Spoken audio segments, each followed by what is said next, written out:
It's like you're some kind of drummer or something. I know, right? Like what a poser. Yeah. And whistler. Yeah. All right. Well, hey everyone, this is Yesshift. I'm Steven, and that's my dad, Dan. So Because I need a chaperone. It's not the Right. other way around. Yeah. And we are celebrating the 25th anniversary of The Ladder. 25 years. Yeah. It's released 1999. Oh, there's a bit of it there from the new language in the intro music. Yeah. So, all right. So, where do we even? Well, I guess we start with the context, right? Like we got the notes on our end. So this is 1999. So The brink of everyone freaking out because Y2K is coming. yeah, and then it turns out that everything was all right. Yeah, I would have been. So I was born in '94, so I would have been very little, and I don't really remember anything about the whole Y2K thing or the turn of the millennium. Really, You don't like it was. remember me, your mom, and your brother like sleeping in a lead vault under the house for 4 days? You don't remember that? Oh, I just thought that was the Disney vault that they talk about. Yeah. But yeah, let's go through like what was going on that year. So, Yeah. 1999, Asia released an album called Rare, which was actually an instrumental album that Jeff Downes and John Payne did with music for the David Attenborough documentary Salmon Against the Tides and an unreleased CD-ROM video game. Bill Bruford's Earthworks released Apart and Yet Apart in March. And then And he only played part of that album on tour, by the way. Yeah, maybe. And then Return to the Center of the Earth was released in March by Rick Wakeman. And that was huge. That Yeah. was so huge. I still have that on rotation it's in my truck. I still have that as one of the things I love to listen to when I travel. Just love that. It's Yeah, still we so listened to a little bit of it while I was visiting you last month. And we were driving from Phoenix to Globe, Arizona. Yeah.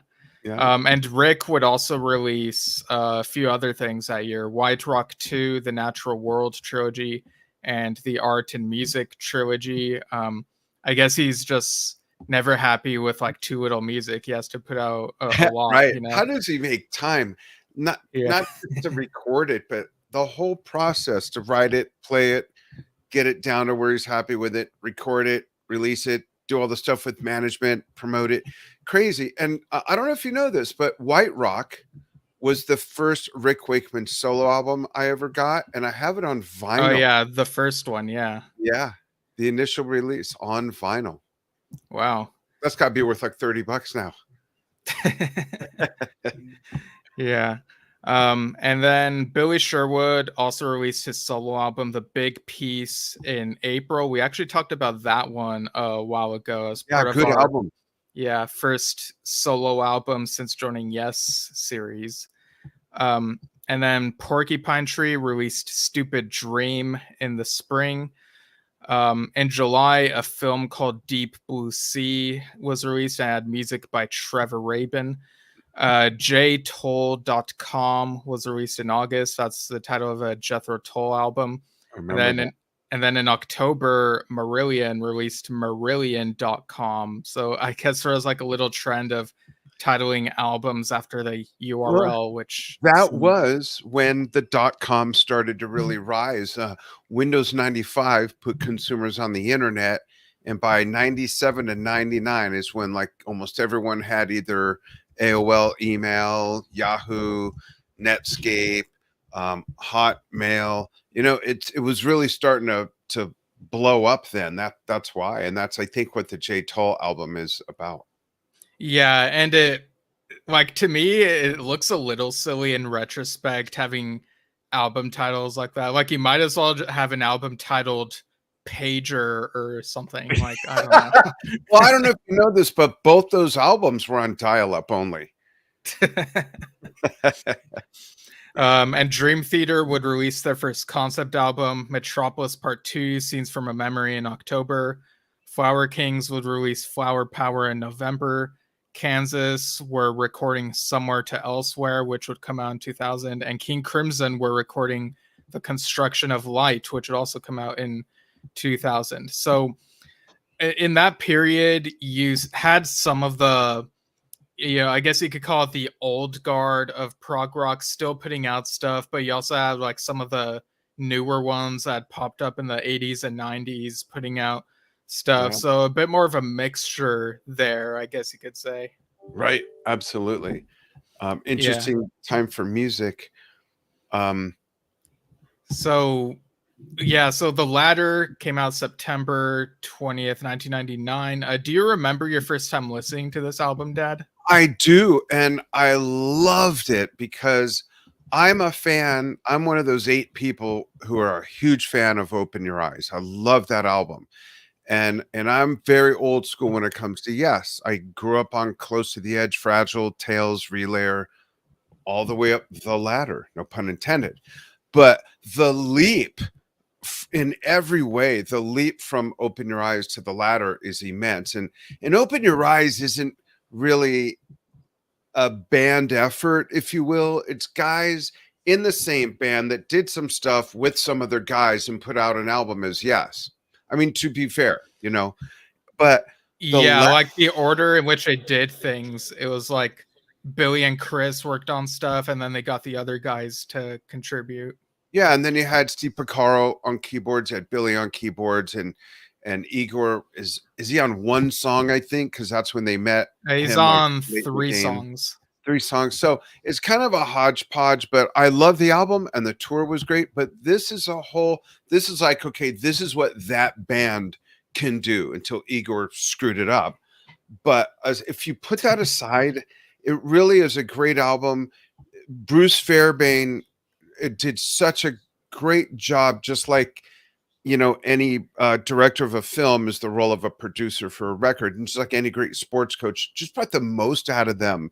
The music is so good. He encouraged John to write a song about one of his biggest influences. So John did a song about Bob Marley, and you get that. And the album cover, it's one of my favorite Yes album covers by Roger Dean. It's so vivid and beautiful. And that was also, if correct me if I'm wrong, and I know you will, that's the first time we saw that new font with Yes by Roger, correct? For the ladder No, title I think we for the Ladder title, yeah. maybe. I know that the Yes Chop logo, the box Yeah. thing was on Yes Years in Right. 1991. But I think the ladder font itself had debuted with that album, which has been used since. And although, is it the same font on Return to the Center of the Earth that he used with Rick, coincidentally? It might be slightly different. I'm just looking it up real very, quick. very sort of sawtooth edge and jagged, if I remember correctly. But I loved the album, and I could not wait to see the tour. The tour was great. Yeah. Okay. The fonts are kind of similar, but I think they're different enough, between the Rick Wakeman one and the Ladder. But yeah, go ahead. Do you have the ladder cover handy? Yeah, I was actually pulling it up right now. Because the cover is absolutely worth mentioning. For those who don't know, Bruce Fairbairn passed away unexpectedly during or prior to the mixing process. So if I remember right, they'd finished tracking everything, started mixing, and I believe it was John and someone else who went to get Bruce because there was a concern he hadn't showed up. They couldn't get a hold of him, and he had passed, which is really sad. But Bruce just did a great job. The tour was wonderful. And the sonic quality, again, going back to 1999, it could come out today and sound great. I think it might be my favorite Yes album since that album. Like, I like Magnification. I still struggle on calling it a Yes album without a keyboard player. I know Alan played piano on a couple songs, but there's no keyboard player on the album, and that's just weird. That's like Genesis not having Tony Banks. and getting an orchestra. That's like Deep Purple not having John Lord or Don Airey and getting Justin. It's weird, but this is that good of an album to me. It's a great album. Um, it might be my anyhow, there's the cover. And that Yeah. might also be the first to debut the spires in Roger's artwork, right? There might have been others prior to this. But yeah, and I also have like a version that has like the, let me see if I can pull it up.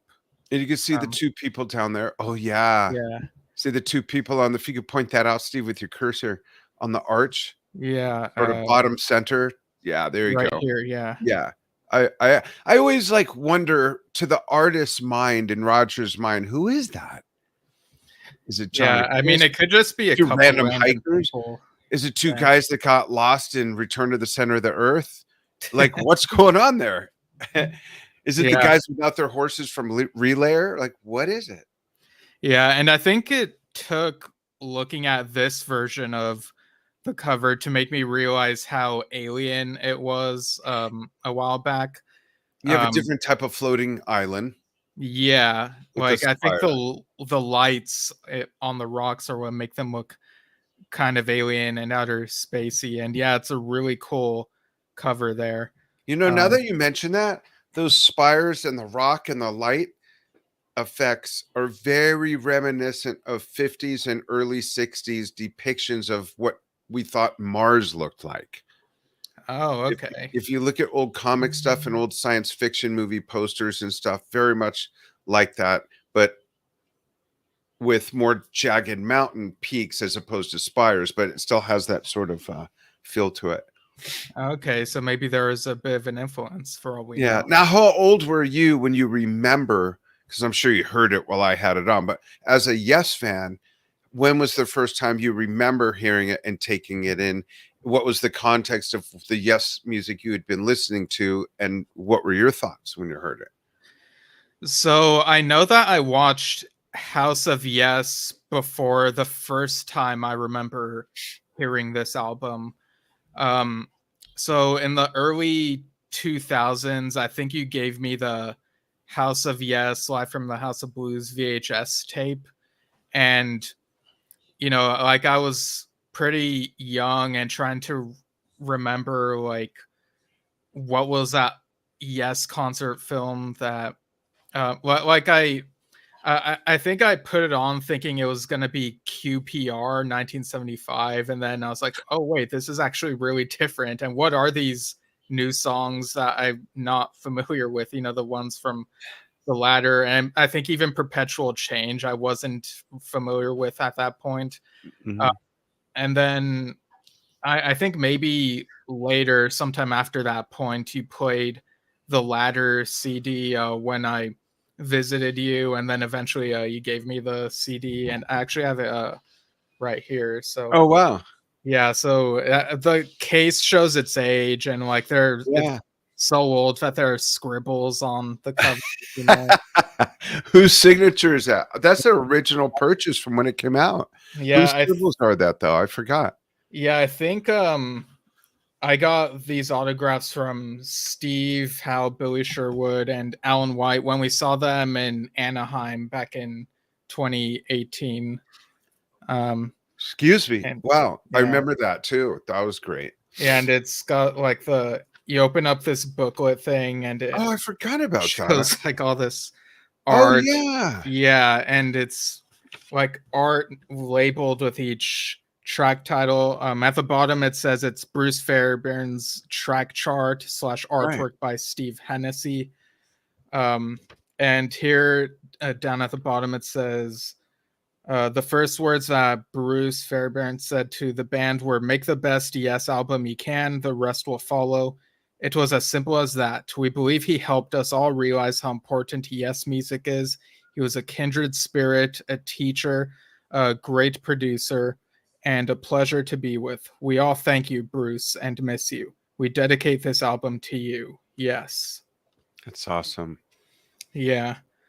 Um, yeah, and I mean Bruce, like the way that they talk about him, I was also like brushing up in the Close to the Edge, the story of Yes book, and they talk about Oh, like how great of a producer he was and how he, challenged them to sort of work the way some of the ways that they did in the 70s, and he'd like tell John like, no, you can't put that lyric here, try something else, and John liked that challenge.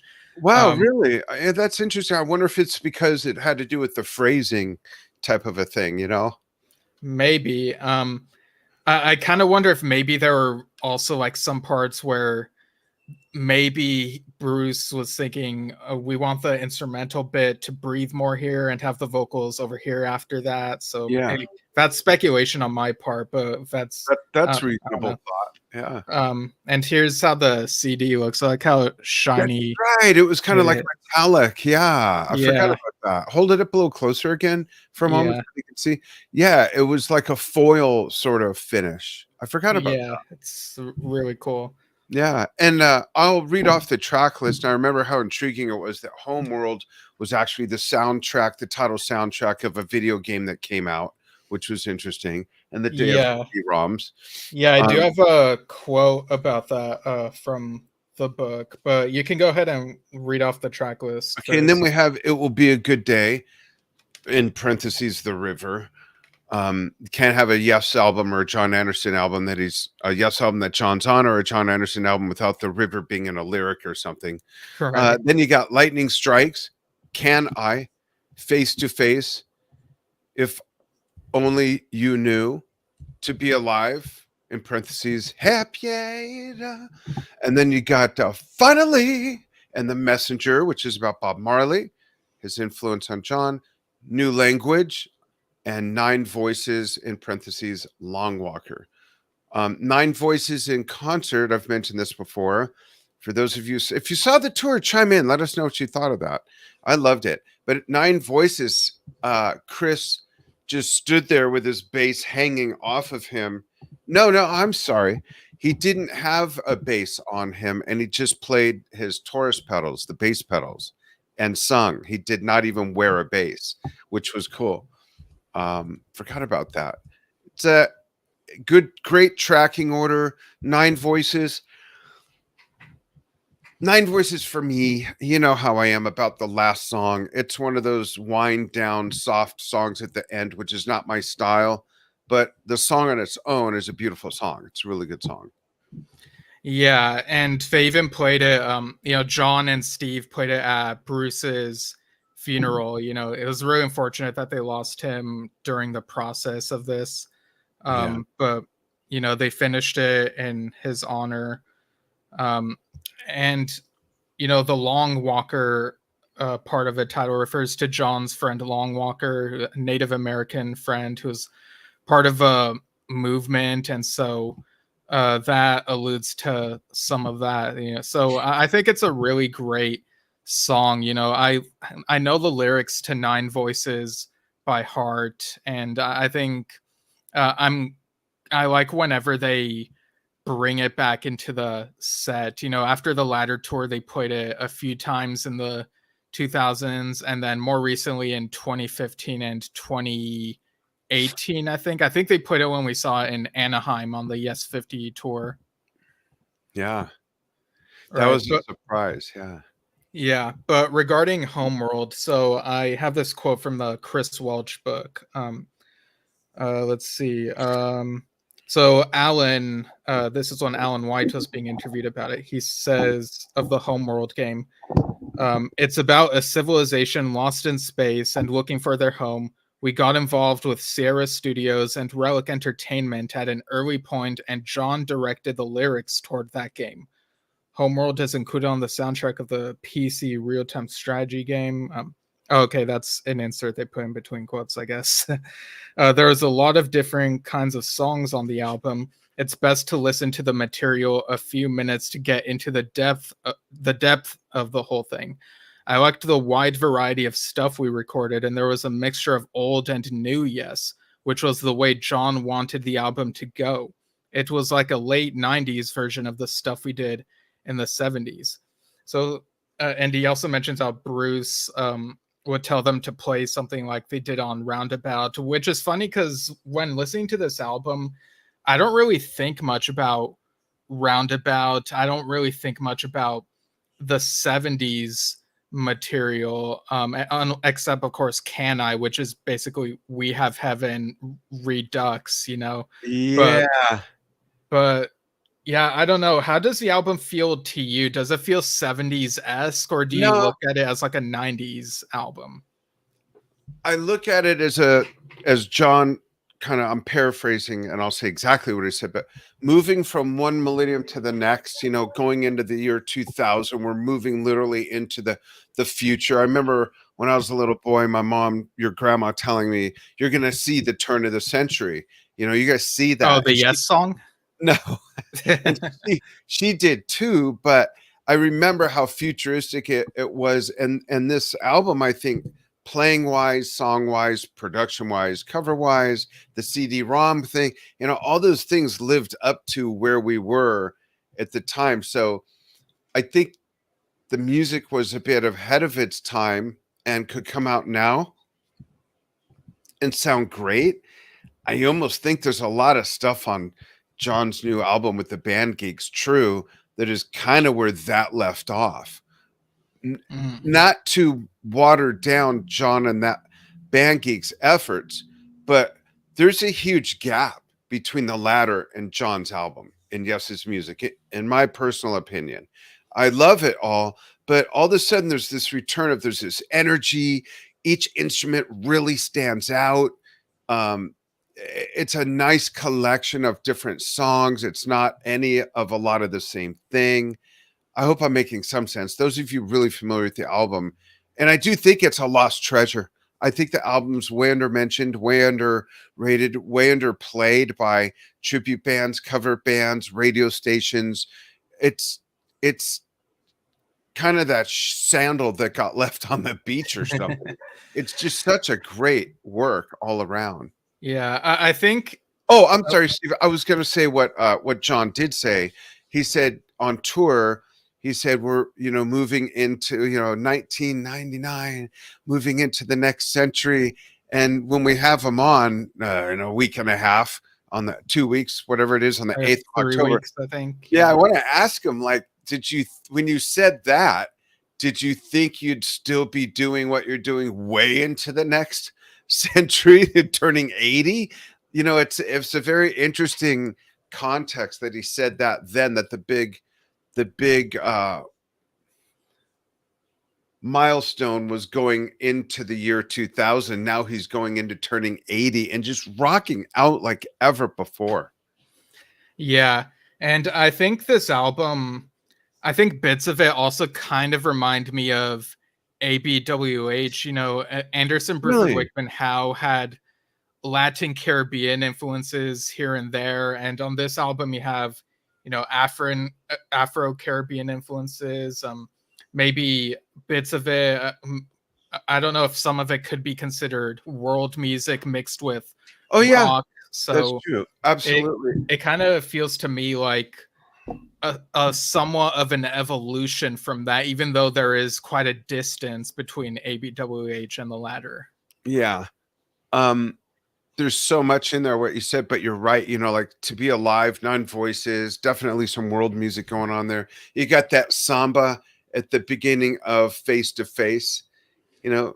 Um, Yeah, Lightning Strikes Can I and Face to Face are very much like a three-part thing, and yeah. they're so energetic, and they kind of feel a bit like you could you know, party out to them or put them against like some surfing type thing. It just feels like so lively and um yeah, and And also, oh, go ahead.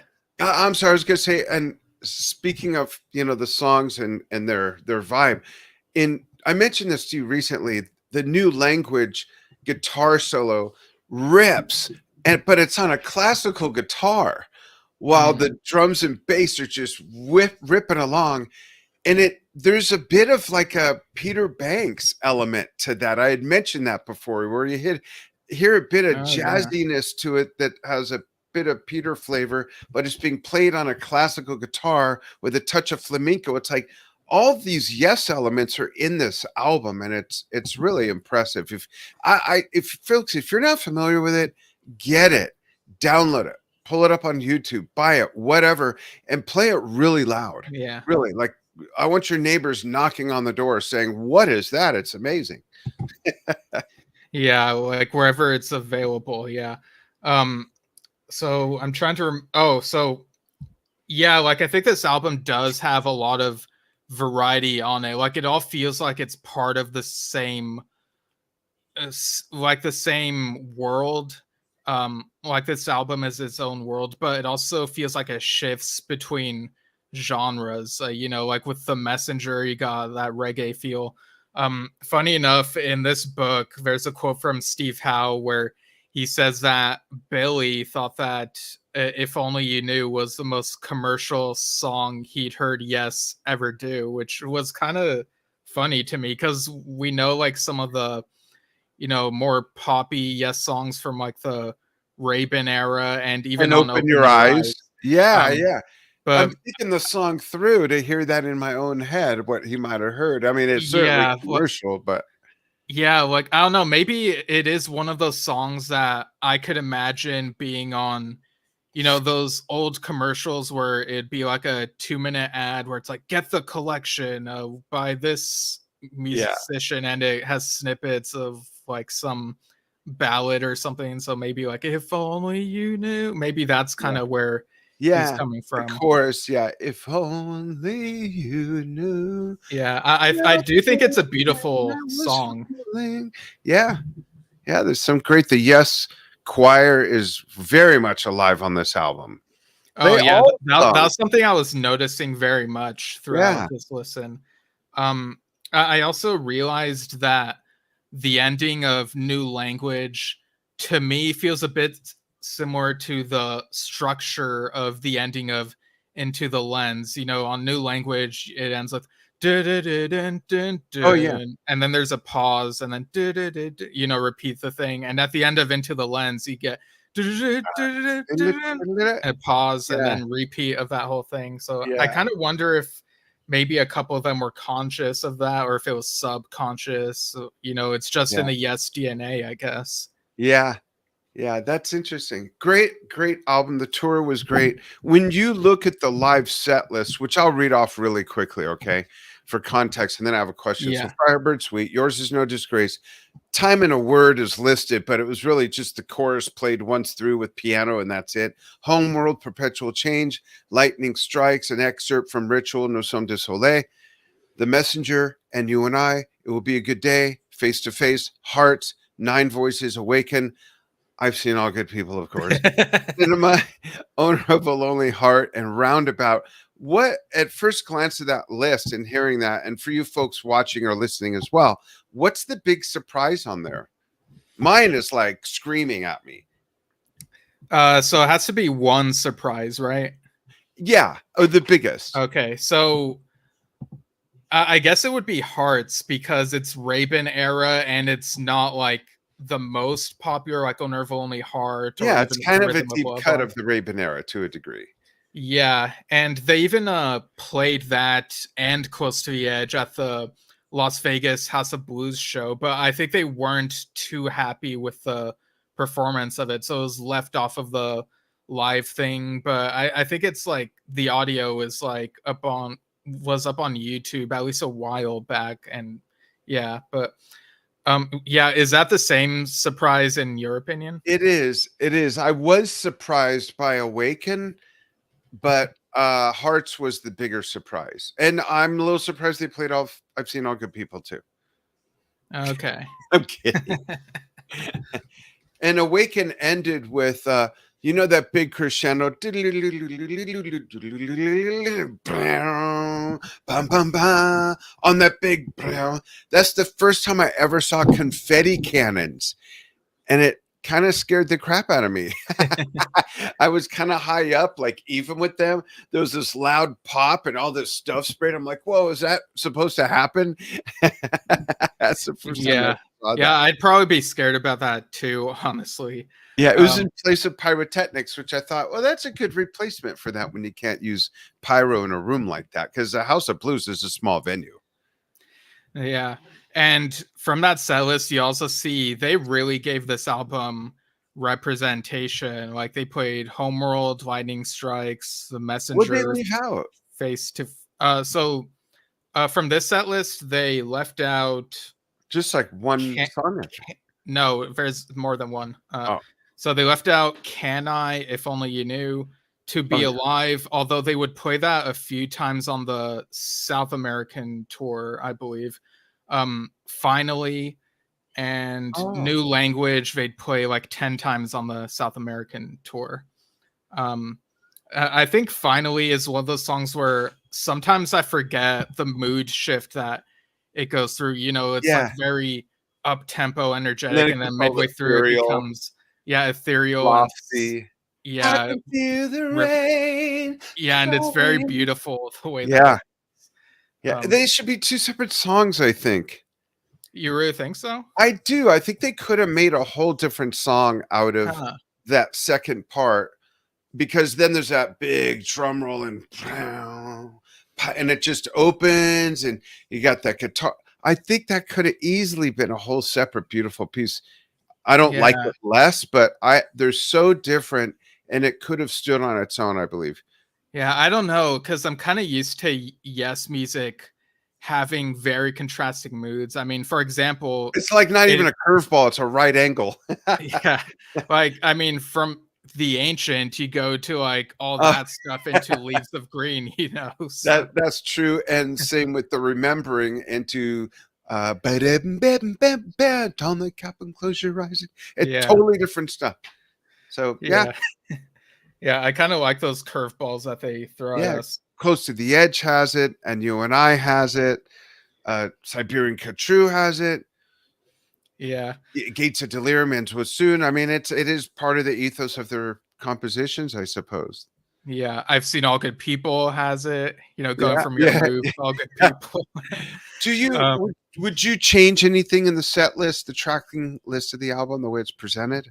so the album track list, right? Yeah, and then we'll Sometimes get to fan comments, folks, after that, both live and in previous posts about this show. So go ahead, Steve. yeah, sometimes we do ask that question when reviewing these things. But on this listen, that question didn't even really occur to me. I think I'm really happy with the track list as it is. What about you? And This what's were your favorites this might overall? surprise you. I think a great way to end the album would have been to simply reverse 9 voices with Finally.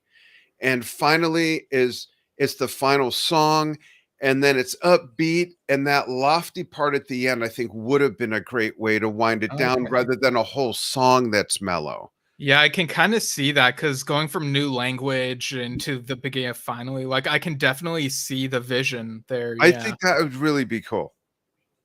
Yeah. I'm I could see releasing that that working. album under the band We. So do you have like a favorite track or like a, That's it hard, might but be tough, but yeah, on a different day, I'd say it's either I'll take my top 3 are the ones cited being could be a 3-parter.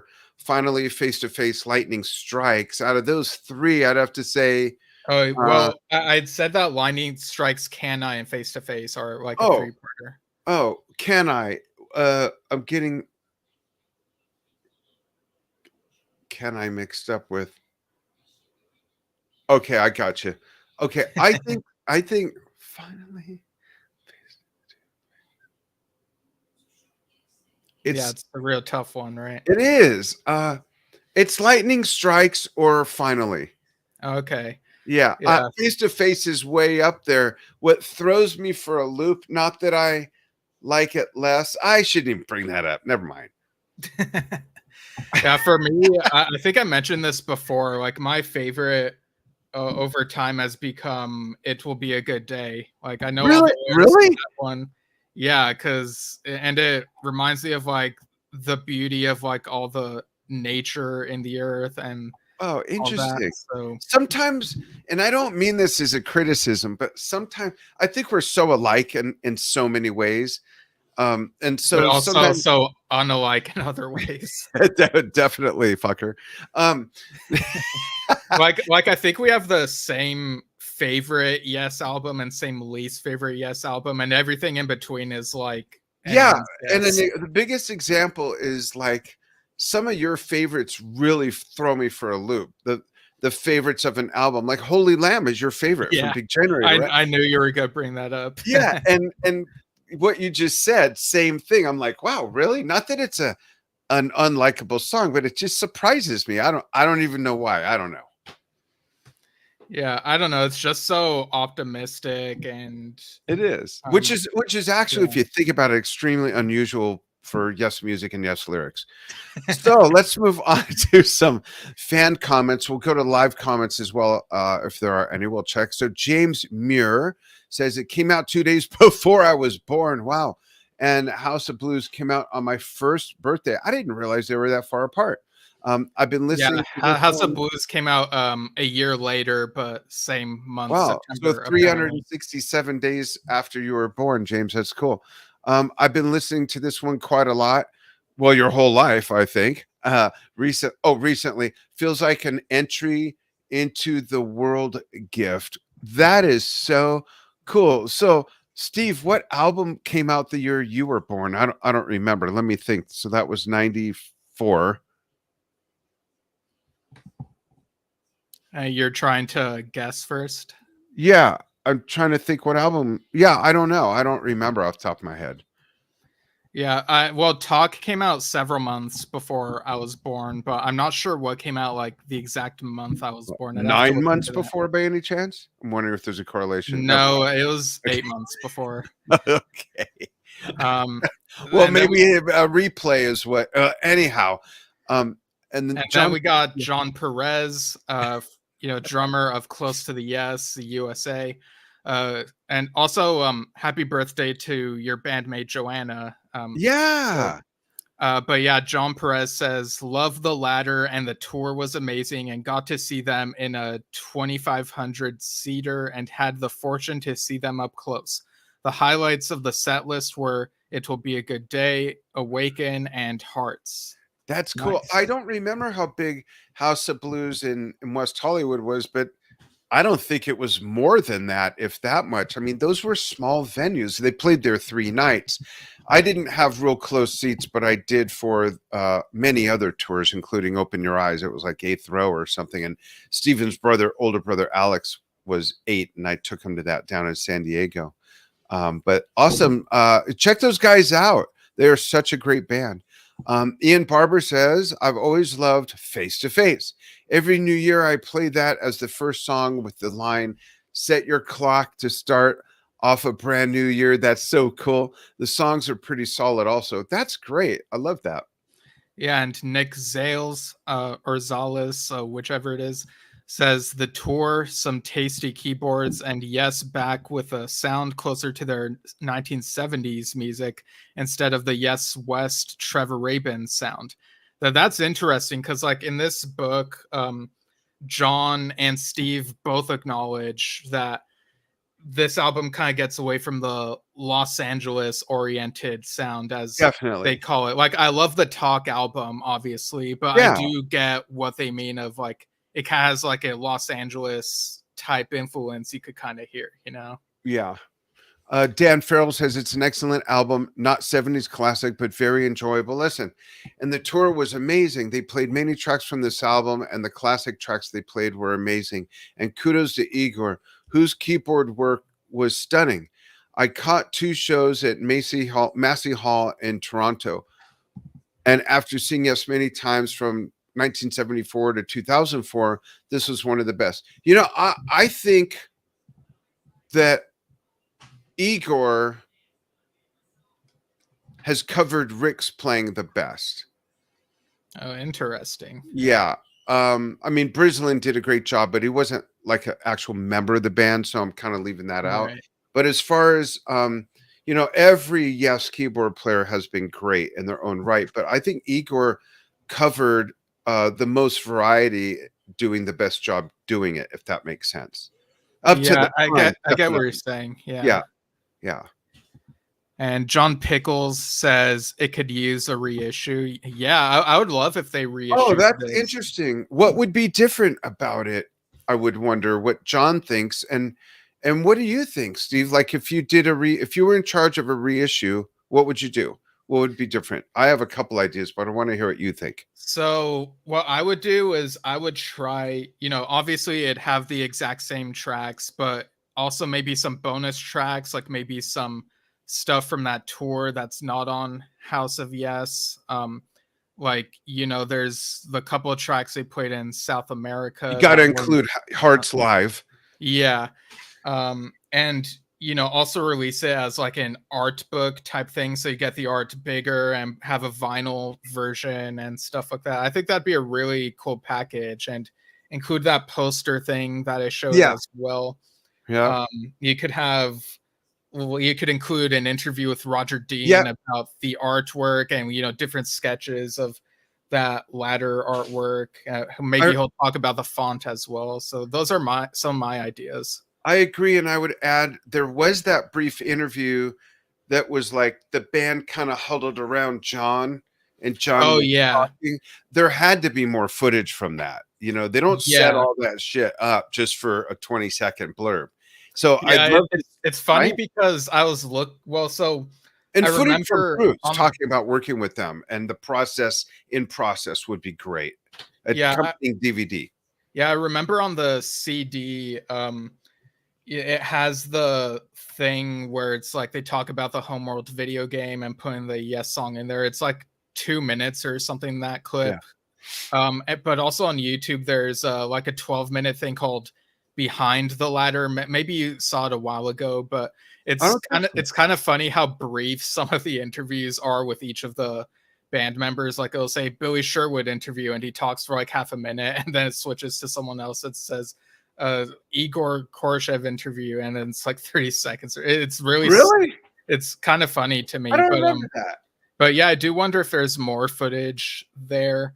um and yeah, I don't know. So I do think there could be a a good way of re-releasing this type of thing, and make it all big with the Yeah. packaging and I'm not whatnot. into remasters. To me, that's a whole different thing. I like to hear it the way it was made in original release, even if it's not the greatest mixed job. I still Yeah, say leave it.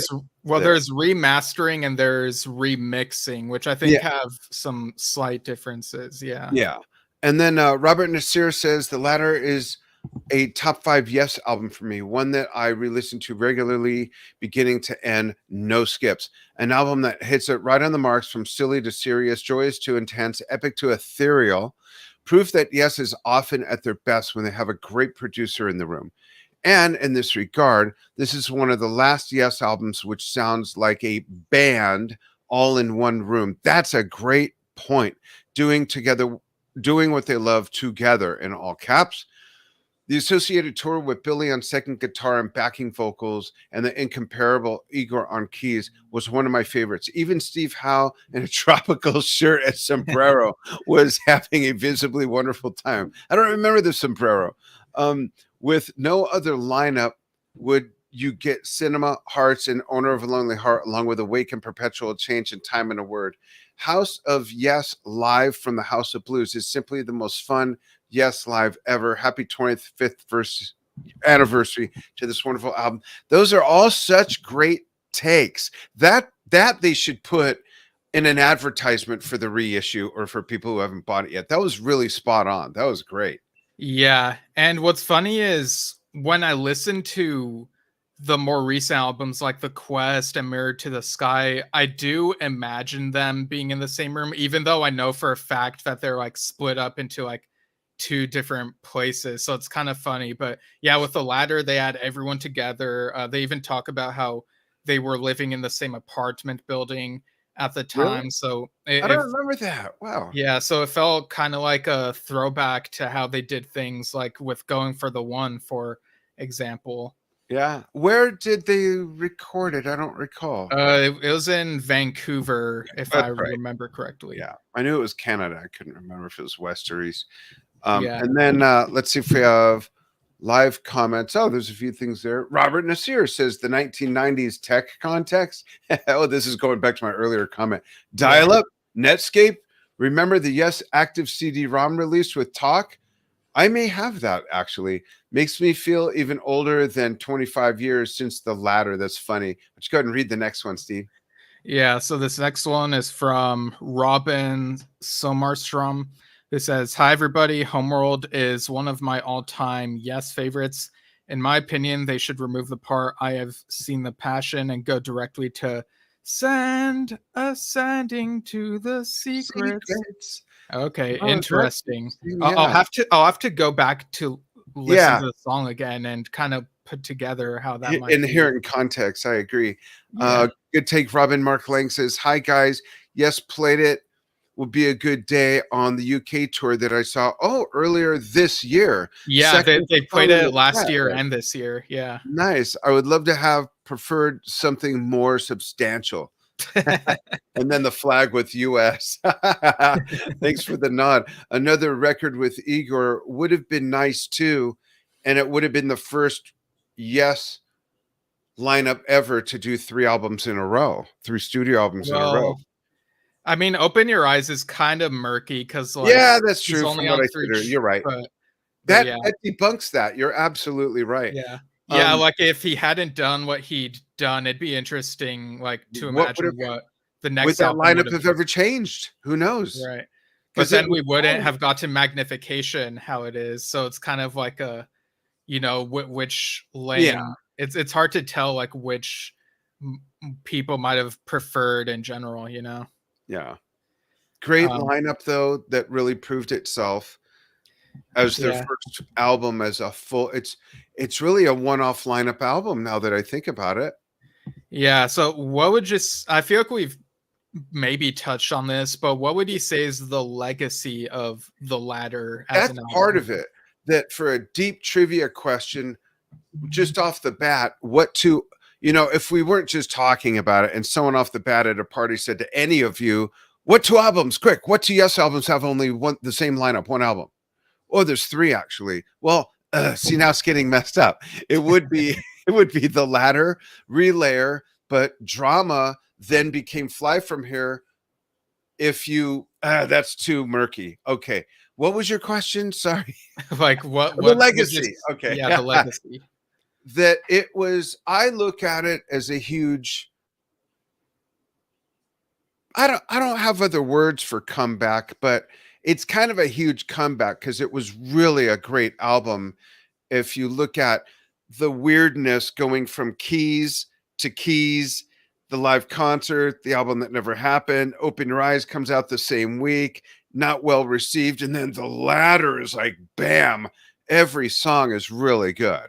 So I think again part of the legacy is it's a missed gem or a forgotten gem to a degree with some great music, some of the best production of any Yes album, I think, any studio album. Yeah, I think fans, who've been following Yes for a really long time would probably agree that they might say that this is the best of the 90s Yes albums. Although some really love Talk, so maybe those two rival each other as far as the 90s are concerned. But yeah, like with each Yes album, it feels like there was like a string of them where not everything was harmonious or as put together with everyone at the same time. With 90125, you have John coming back like at the end, Big Generator. They're kind of fractured a little bit for a bit, and With Eddie production changes Jobson and playing under stuff. the stage. Yeah. Union is Union, like we all know the story there. Yeah. Talk, I think creatively was we had a lot of sauce, but maybe for some, the computerness of it, if that makes sense, maybe that's a thing. Yeah, but keys it's and the first album ever recorded completely directly to hard disk. There's that whole thing Trevor talked about with us a couple times. yeah, yeah. But yeah, and then you go through all those other things, and then this is so solid compared to all that other um morphing and uncertainty, and like it was so hard to keep up with them. Things were Yeah. changing so much, you know. Yeah, and I mean after this you get Magnification without a keyboard player, and it's a good album, but there is that aspect to It's it. a And bit of then an Fly asterisk From there. Here with yeah, and then Fly From Here with the keyboardist change and the stuff that happened there and the remix And a new later. vocalist. Yeah, and Heaven and Earth, where I mean, we talked about that earlier this summer with all the stuff there. And then the Quest and Mirror to the Sky, I think, are more harmonious than some of those albums in some senses. But yeah, the camps were recording in two different places, but to me, they sound great. But yeah, it's interesting, like looking back at this album in that context, you know. Yeah, that was a good job on that. Mark Lang also says, by the way, I'm going to the Fly From Here in Scotland to see John in New London near Boston next Wednesday. Can't wait. The other flag is Scottish. So going to, oh, I get it. Fly From Here in Scotland to go see John. Yeah, And I got it. You're gonna love it. John's so on top of his game, and the music yeah. is so good, and the band is on fire. There's nothing at all that sucks about that. So good. And we're talking to John on this show, noon Pacific, 8 p.m. No, UK don't time. say the time. You're getting it wrong. You're getting it wrong. Let me read it, Jeez. please. um, that's Oh, yeah. I it's an just hour want to make earlier. I forgot it's an hour earlier than normal. Yeah. yeah. So this is It's 11, 2, and 7. yeah. So Tuesday, October 8th, 11 a.m. Pacific, 2 p.m. Eastern, 7 p.m. UK time. Uh, yeah. So October 8th, 11 a.m. Pacific. Yeah. Yeah. Sorry about that. I That's just okay. needed to make sure people got the right Yeah. info. Yeah, But because you yeah, know they're all like writing it down.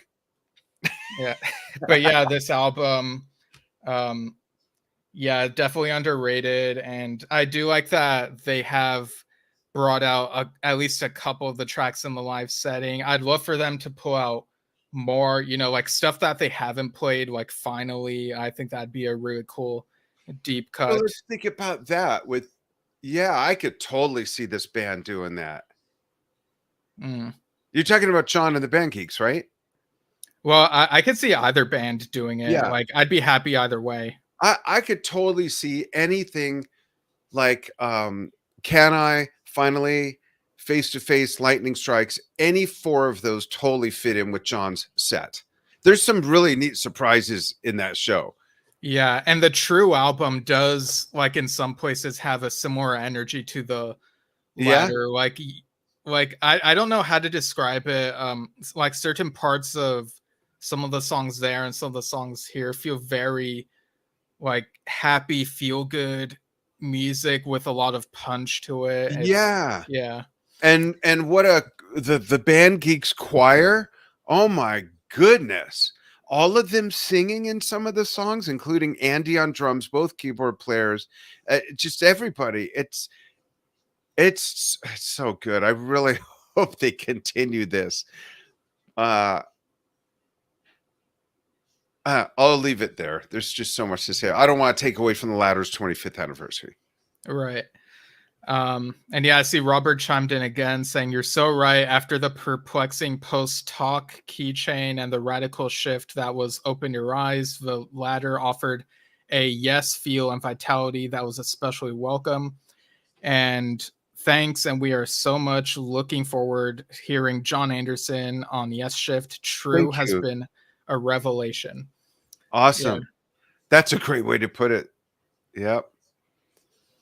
All Yeah. right, folks. Thank you so much for following what we do on Drum Talk TV as well. We're simulcasting on Drum Talk TV. We should mention, I have to mention, Alan White's playing on this album was at the top of his game as well. He was so good and just so good on tour. We can't leave Brother Alan out. Yeah, that was exciting, very exciting to his great drum sound. And I think I even mentioned to you, Steve, Andy's drum sound on the album True with John Anderson is a lot like Alan's sound on The Ladder, which shows again how ahead of its time it is. So interesting thing there.